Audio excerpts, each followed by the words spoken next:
Hello, नमस्कार, आदाब, सत श्री अकाल और सलाम अलैकुम। मैं हूं मोहम्मद अहमद काज़मी और लेकर आया हूं आपका पसंदीदा कार्यक्रम नजर दुनिया पर, जो आपको अंतर्राष्ट्रीय समाचार देता है और भारत के वो समाचार देता है जो आपको दूसरे माध्यमों से आमतौर पर नहीं मिलते। आज आप सभी लोग लोकसभा चुनाव का मतदान खत्म होने के बाद आए एग्जिट पोल के बारे में चर्चा में बिजी होंगे। मुझे लगता है कि आज अंतर्राष्ट्रीय समाचार को छोड़कर एग्जिट पोल पर ही बात हो, लेकिन जरा हटके। आपने अब तक जो टेलीविजन पर अलग अलग एग्जिट पोल देखे हैं उनकी कुल तादाद 11 है, जिनमें India today, Republic TV, news 18, times now, Republic Bharat, news x, ABP news, India TV और न्यूज 24 शामिल है। इन सभी एग्जिट पोल्स में भारतीय जनता पार्टी और उसके सहयोगी दलों को कम से कम 242 और ज्यादा से ज्यादा 352 सीटें, जबकि कांग्रेस और उसके सहयोगी दलों को कम से कम 82 और ज्यादा से ज्यादा 164 सीटें दी गई हैं। यानी अगर सभी एग्जिट पोल का औसत लगाया जाए, बीच में अगर लगाया जाए औसत के तौर पर, तो वो एनडीए को 298 और यूपीए को 124 सीटें मिलने वाली हैं। लगभग सभी का कहना है कि मोदी सरकार फिर से बन रही है, अब इसे कोई नहीं रोक सकता। कुछ लोग इसे काफी हद तक यकीन कर रहे हैं। कुछ का कहना है कि हो सकता है एग्जिट पोल में बताई गई सीटों की तादाद ठीक हो, लेकिन ये ठीक ना हो, लेकिन ये रुझान के संकेत जरूर हो सकते हैं। दूसरी तरफ कुछ लोग इसे गपशप के लिए एक बेमानी चर्चा कह रहे हैं और कुछ लोग इसे 23 तारीख को नतीजे आने तक के लिए एंटरटेनमेंट यानी तफरीह समझ रहे हैं। उनका कहना है कि हाल ही में ऑस्ट्रेलिया में एग्जिट पोल बुरी तरह से नाकाम रहे हैं। वहां तो इस हद तक हुआ कि नतीजे आने से पहले एग्जिट पोल के बाद ही लेबर पार्टी ने जश्न भी मना लिया, जबकि असली नतीजे आने के बाद लेबर पार्टी हार गई और उसकी विपक्षी लिबरल पार्टी की सरकार बनी। यानी एग्जिट पोल बेकार और गलत साबित हुआ। एक बड़े पत्रकार एनडीटीवी के रवीश कुमार का कहना है कि एग्जिट पोल दुनिया का पहला वैज्ञानिक काम है जो गलत होने के बाद भी गलत होने के लिए किया जाता है।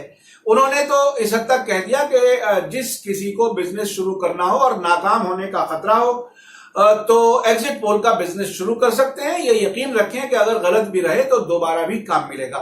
यानी आपके गलत होने के बाद भी एग्जिट पोल सर्वे आपसे कराया जा सकता है। अब मैं आता हूं इन एग्जिट पोल की भीड़ से अलग क्या हो रहा है।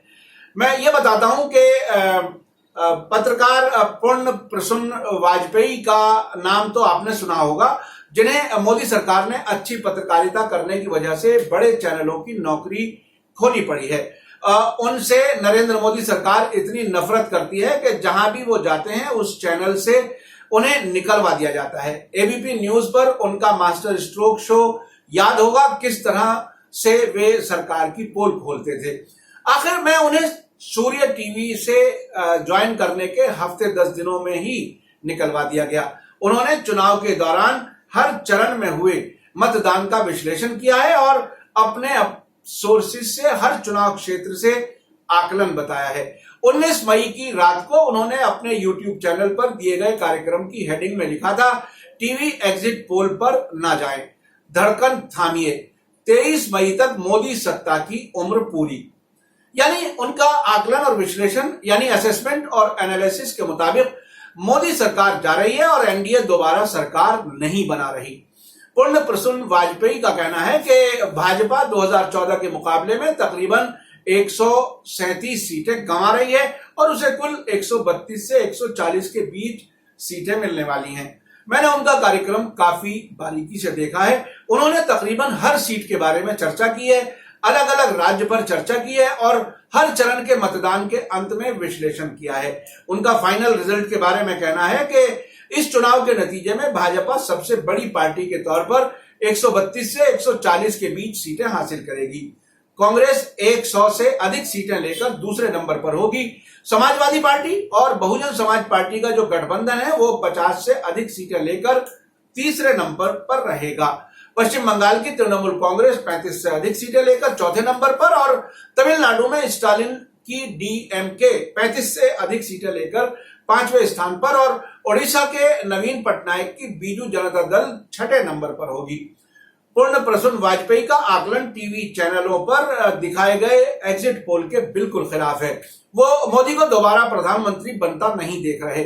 उनका कहना है कि आरएसएस और बीजेपी में बहुत घबराहट है और इस पर विचार किया जा रहा है कि क्या प्रधानमंत्री नरेंद्र मोदी और अमित शाह चुनाव में नाकामी के बाद अपने को आने वाली सरकार से अलग कर पाएंगे।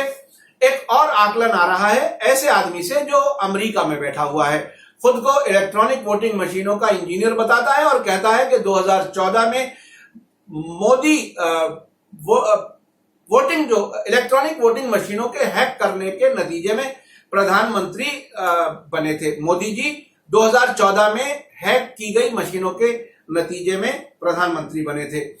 उनकी नजर में नरेंद्र मोदी गैर कानूनी प्रधानमंत्री हैं, क्योंकि इलेक्ट्रॉनिक वोटिंग मशीनों को हैक करने के नतीजे में वो इस पद तक पहुंचे हैं, ये उनका कहना है। जी हां, मैं बात कर रहा हूं सैयद शुजा की, जिसका दावा है कि वो भारत में मौजूद इंजीनियरों की ऐसी टीम से जुड़ा हुआ है जिन्होंने भाजपा को हराने का बेड़ा उठा रखा है और उसने कोशिश की है कि ईवीएम को हैक करके भाजपा को मिलने वाली सीटों की तादाद कम कर सके। यहां वही जी हां, ये वही सैयद शुजा हैं जिसने लंदन में अमेरिका में रहते हुए टेलीकॉन्फ्रेंस के जरिए प्रेस कॉन्फ्रेंस की थी और बताया था कि 2014 चुनाव से पहले भाजपा के लीडर गोपीनाथ मुंडे ने हैदराबाद में इलेक्ट्रॉनिक कम्युनिकेशंस इंडिया लिमिटेड यानी ईसीआईएल में उन समेत इंजीनियरों की एक टीम को ये समझा था कि ईवीएम कैसे हैक किया जा सकता है और कुछ ऐसी मशीनें भी बनवाई थी जो हैक नहीं हो सकती। बाद में सभी 12 इंजीनियरों पर गोली बरसा दी गई थी, जिसमें से वो किसी तरह से जीवित बच गया और अमेरिका पहुंचने में कामयाब हो गया। ये सैयद शुजा ने अपनी कहानी लंदन वाली प्रेस कॉन्फ्रेंस में बताई थी। आप में से बहुत से लोग सैयद शुजा के बारे में जानते होंगे। मीडिया स्टार वर्ल्ड ने सैयद शुजा के जरिए रखे गए फैक्ट्स पर आधारित 2 एपिसोड किए थे।